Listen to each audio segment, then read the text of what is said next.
YCP కుట్రలు అన్నీ కావు. మొన్న ప్రకాశం బ్యారేజ్, రేపు తిరుపతి బ్రహ్మోత్సవాలు. అసలుకి ఈ కుట్రలకి తెరపడదా? అయితే దీని గురించి మనతో పాటు సీనియర్ జర్నలిస్ట్ దుర్గా కుమార్ గారు ఉన్నారు. వారిని తెలుసుకుందాం.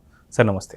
నమస్కారం జగన్ గారు, మన వీక్షకులు కూడా నమస్కారం. సార్, వైసీపీకి సంబంధించి కుట్రలు ఇప్పటికీ దాదాపు ఎన్నో చేసుకుంటూ వస్తుంది. కానీ వాళ్ళు పదుల సంఖ్యలో కానీ వందల సంఖ్యలో కాదు, లక్షల సంఖ్యల్లో మరణాలు సంభవించాలని చెప్పి వాళ్ళు కోరుకుంటూ వస్తున్నారు.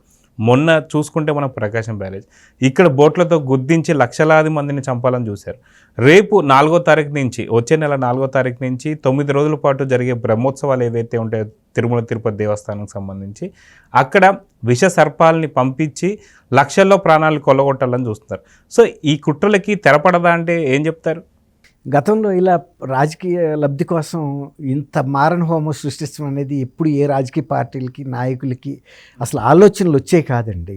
ప్రజలకు సేవ చేసుకుంటూ వెళ్ళిపోతే వాళ్ళు నమ్మితే కావాలనుకుంటే అధికారంలోకి వచ్చేవాళ్ళు, లేదంటే ఇంకా కొంత ఉధృతిగా పనిచేసుకుని ప్రజల అభిమానం పొంది అధికారంలోకి రావాలని చూసేవాళ్ళు. కానీ ఇప్పుడులాగా ఇలాంటి కుట్రలు కుతంత్రాలు చేసి ప్రజల మీద మారణ హోమం అయినా మారణకాండ అయినా సృష్టించి ప్రజల్లో అల్లకల్లోలం చేసి చేయటం అనేది ఇది ఫస్ట్ టైం చూస్తున్నాం. ఇప్పుడు జగన్మోహన్ రెడ్డి గారు 2019లో నాకు ఒక్కసారి అధికారం ఇవ్వండి అని అధికారంలోకి వచ్చాడు. ప్రజలు కూడా యువకుడు మంచి ఉద్దేశంతో ఉంటాడేమో, మంచి పనులు చేస్తాడు, రాజశేఖర రెడ్డి గారు అబ్బాయి ఒక రాజకీయ కుటుంబం నుంచి వచ్చాడు కాబట్టి కొన్ని నైతిక ప్రమాణాలు, రాజకీయ విలువలు పాటిస్తాడని అనుకున్నారు. కానీ వాళ్ళ కుటుంబ సభ్యుల అంచనాలకి, ప్రజల అంచనాలకి భిన్నంగా జగన్మోహన్ రెడ్డి గారు ప్రవర్తించి అసలు రాజశేఖర రెడ్డి గారికి నోవేర్, అసలు ఎక్కడ పోలికే లేదన్న విధంగా వ్యవహరించాడు. దీంతో ఆయనతో పాటు పనిచేసిన మంత్రులు కానీ, శాసనసభ్యులు కానీ, కార్యకర్తలు కూడా అందరూ కూడా విస్మయం చెందారు ఆయన ప్రవర్తన చూసి. తను సొంత లాభం చూసుకోవటం తప్ప పక్కన మంత్రిది ఏంటి, ఎమ్మెల్యేలకి మనం ఎలా గౌరవించాలి, ఆదరణతో చూడాలన్నది ఆయన కనపడలా. ఇక ప్రజల పట్ల అంటారా, అసలు ఏమీ కనపడలా. ప్రజలు అనేవాళ్ళు నాకు ఒక వస్తువులు, ఆట వస్తువులు, వీళ్ళని ఉపయోగించుకుని, వీళ్ళ వనరులను ఉపయోగించుకుని ప్రజల వనరులని నేను ఎలా లబ్ధి పొందుతానన్నదే చూసుకున్నాడు. ఎప్పుడైతే ప్రజావేదిక కూల్చాడో ఆ వెంటనే వాళ్ళు గమనించారు. కానీ అప్పటికి ఆయన అధికారం సంపాదించేసి ముఖ్యమంత్రిగా అయిన తర్వాత మన ప్రజాస్వామ్య వ్యవస్థలో 5 సంవత్సరాల పాటు ఇంకా మనకు మాట్లాడటానికి ఉండదు. కొన్నిసార్లు అయితే రీకాల్ వ్యవస్థ అనేది ఉంది. స్విట్జర్లాండ్ లాంటి ప్రజాస్వామ్య దేశాల్లో, బాగా పరిణితి చెందిన దేశాల్లో. మనది చాలా పెద్ద ప్రజాస్వామ్య దేశం అవటం వలన ఎన్నికలు అనేది చాలా కష్టసాధ్యమైన విషయం, ఖర్చుతో కూడుకున్నది, శ్రమతో కూడుకున్నది, చాలా కాలయాపన పట్టేది. కాబట్టి 5 సంవత్సరాలు పాపం వాళ్ళు అతి కష్టం మీద అన్నీ ఓర్చుకున్నారు. ఎంత నష్ట కష్టాలైనా వాళ్ళు అష్ట కష్టాలు కూడా పడ్డారు. ఇప్పుడు ఈయన ఎప్పుడైతే 2024లో ఘోరమైన ఓటమి చెందాడో ఆయన తట్టుకోలేకపోతున్నాడు. ఎట్టి పరిస్థితుల్లోనూ మళ్ళీ నేను ప్రజల్లో ఇచ్చిన తీర్పుతో నేను ఓడిపోవచ్చు, కానీ ఏదో ఒక విధంగా అల్లకల్లోలం సృష్టించి ఈ ప్రభుత్వం వైఫల్యం చెందింది అనిపించి కేంద్రం దగ్గరికి వెళ్ళి, ఢిల్లీ వెళ్ళి ధర్నాలు చేసి కేంద్ర ప్రభుత్వం మీద ఏదైనా ఒత్తిడి తెచ్చి అవకాశం ఉంటే తను ముఖ్యమంత్రి అవ్వాలని చూస్తున్నాడు. అది ఒక నెల కూడా కాకముందే ఒక 26-36 రాజకీయ హత్యలు జరిగిన ఈ నెలలోనే అని చెప్పి వెళ్ళాడు ఢిల్లీ. అదేం పారలేదు. ఇప్పుడు ఈ నోటి మాట ఎవరు వినరు కదండి. వాళ్ళు అడిగారు, ఇంటెలిజెన్స్ వాళ్ళు కూడా ఏంటి ఆ లిస్టు మాకు ఇవ్వండి, హోంశాఖ అడిగింది, దాని మీద చేస్తాను. ఇక్కడ హోంమంత్రి కూడా మాకు ఆ లిస్ట్ ఇవ్వమన్నాడు, ఇవ్వలేకపోయారు. దాంతో సొంత పార్టీలో ఉన్న నాయకులు కూడా ఈయన తప్పు చేశాడు, ఇలాంటివి ఇప్పుడు చేయకూడదు. ఒక పార్టీ అధికారంలోకి వచ్చినప్పుడు ఆ పార్టీకి స్పష్టమైన అవకాశం ఇవ్వాలి మనం. వాళ్ళు ఫెయిల్ అవుతారా, విజయం సాధిస్తారా తర్వాత మాట. ఈ విధమైన ఆరోపణలు చేసి అల్లకల్లోలం చేయాలని ప్రయత్నించడం తగదు. అస్థిరత సృష్టించి దాని ద్వారా రాజకీయ లబ్ధి పొందాలని. అట్లాగే మొన్న ఇంత పెద్ద ఫ్లడ్స్ విజయవాడలో వస్తే వెళ్ళిపోయి ఈ మ్యాన్ మేడ్ ఫ్లడ్స్ అని చెప్పి అని ఒక నోరు జారాడు. నోరు జారటమే కాదు, ఆయన గేట్లు ఎత్తేసి విజయవాడను ముంచేశాడు తను నివాసాన్ని కాపాడుకోవటానికని. అట్లా అసంబద్ధమైన విషయాలు చాలా మాట్లాడాడు.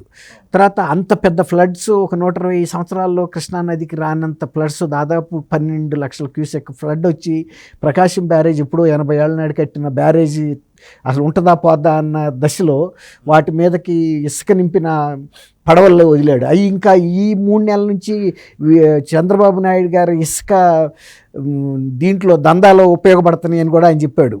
ఇసుక దాన్ని ఏమంటారు, అక్రమ రవాణాకి. అవి ఎంత పాత పడవలో చూసాము. ఇప్పుడు నుంచో చేస్తున్నాయి, దాదాపు 5-6 ఏళ్ళ నుంచి చేస్తున్నాయి ఆ సర్వీస్ ఇసుక వ్యాపారం. వాటిని ఇసుక నింపి, మరి ఇప్పుడు ఇసుక నింపి దాచుకోవాల్సినంత పరిస్థితి ఏముందని, పబ్లిక్ ఫ్రీ చేశారు కదా ఇసుకని.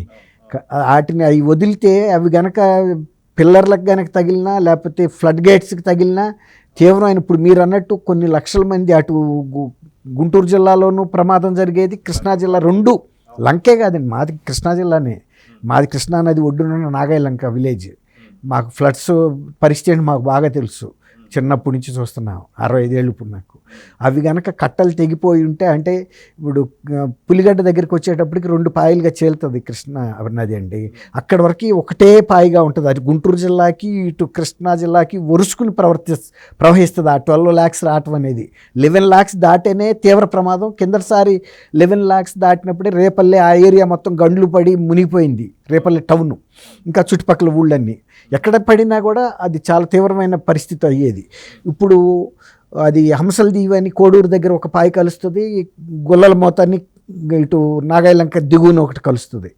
అక్కడికి వెళ్ళే వరకు ఉధృతి ఎక్కువ ఉంటుంది, అక్కడి నుంచి 2 పాయలుగా చీలిపోతుంది. ఏదుండా కూడా దివిసీమ కూడా పెద్ద తీవ్రమైన ప్రమాదంలో పడేది.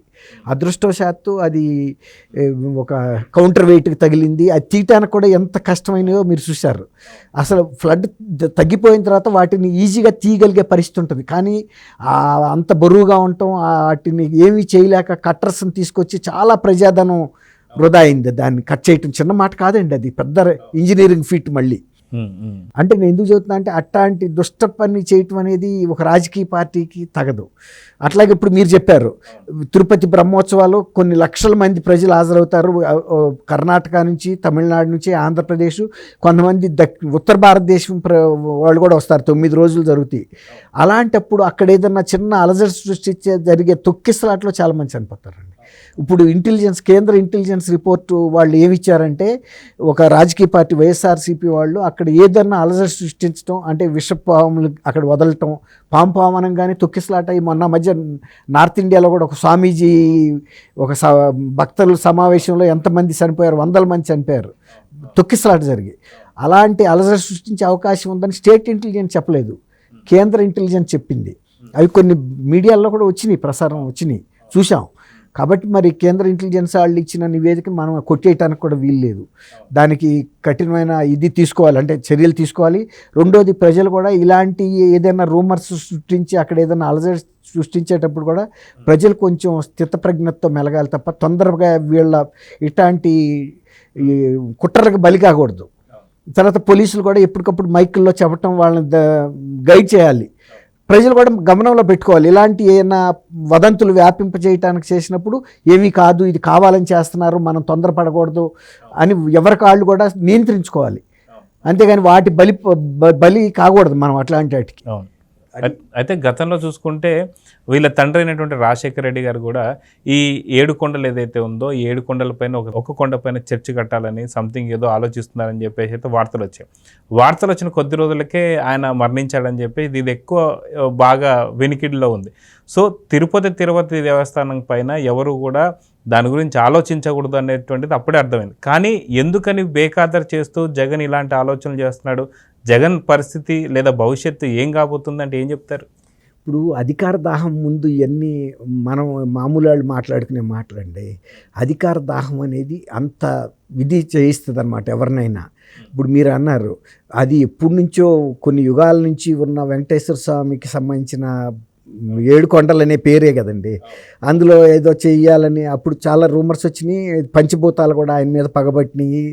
దైవం వెంకటేశ్వర స్వామి కలియుగ దైవం, ఆయన మీద ఎవడన్నా దుష్ట ఆలోచనలు చేస్తే ఆయన వాడిని పతనం చేసే వరకు ఊరుకోడు అనేది అంటారు. మనం కూడా వింటున్నాం.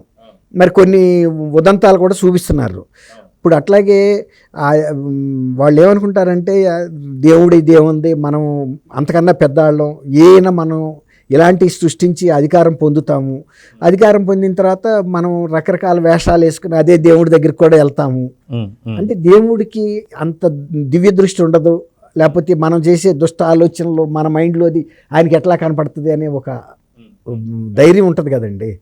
అధికారం ఉండగా మనం అదే పట్టుబట్టల్ని మనం తలగొట్టు చుట్టుకుని తీసుకెళ్తాము, నటిస్తాము, వెళ్ళి ఒక భక్తుల్లాగా, తర్వాత ధ్వజస్తంభం దగ్గరికి వెళ్ళి నటిస్తాము. దేవుడు ఇవన్నీ ఎట్లా కనిపెడతాడని ఒక ఆలోచన ఉంటుంది కదండి. బహుశా అది ఆ ధైర్యం కావచ్చు వాళ్ళకి, దేవుడు చూడడని. కొంతమంది ఏమంటారంటే భక్తులు, దేవుడు ఎవరికన్నా దుష్ట ఆలోచనలు వస్తే అతన్ని ధ్వంసం చేశారాక ఆయన ఊరుకోడు అంటారు.